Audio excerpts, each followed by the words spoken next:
दोस्तों, आजकल जो ये चुनाव हो रहे हैं, जैसा कि बिहार में हुआ, पश्चिम बंगाल में हुआ, तमिलनाडु में हुआ, यहाँ एक सोची समझी साजिश कहें या क्या नाम, तो समझ में नहीं आता है। इसके एसआईआर प्रक्रिया के द्वारा लोगों के अधिकार को छीना जा रहा है, उनका वोट काटा जा रहा है। जब लोग वोट ही नहीं दे रहे हैं तो ये चुनाव निष्पक्ष कैसे हुआ, चुनाव फेयर कैसे हुआ? ये तो लोगों के अधिकारों की सरासर चोरी है।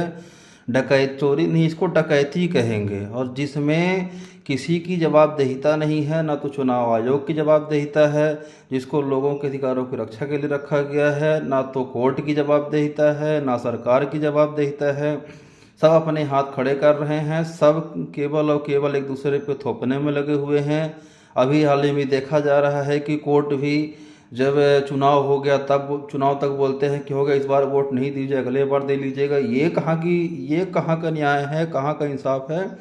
और किस तरीके से ये कह रहे हैं? ये ऐसा लगता है कि ये पढ़े लिखे हैं या फिर देश कानून को जानते हैं, लोगों के अधिकार की ये रक्षा करेंगे, ऐसा आपको लगता है इनके इस तरह के बोलने से? और ये एक्शन भी कब ले रहे हैं? जब चुनाव हो गया है।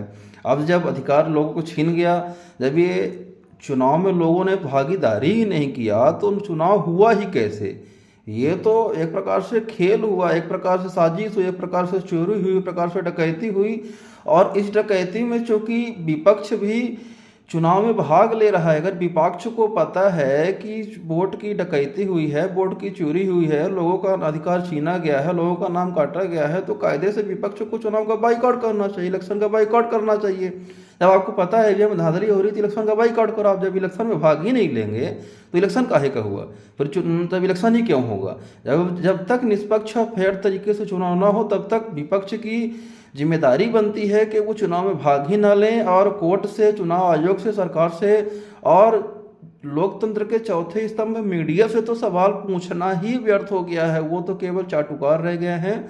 तो अब उम्मीद थी विपक्ष से, तो अब ऐसा अगर विपक्ष चुनाव का बाइकआउट नहीं करता है तो यही समझा जाए कि विपक्ष की उसमें भागीदारी है, मिली भगत है, और फिर जनता ही जनार्दन होगी। और जब जनता के द्वारा जब विरोध किया जाएगा, जब जनता अपनी आवाज़ उठाएगी, तो फिर कोई किसी भी स्तंभ की फिर नहीं सुनी जाएगी। जय हिंद। फिर जेपी का ही तरीका बचेगा। जय हिंद दोस्तों।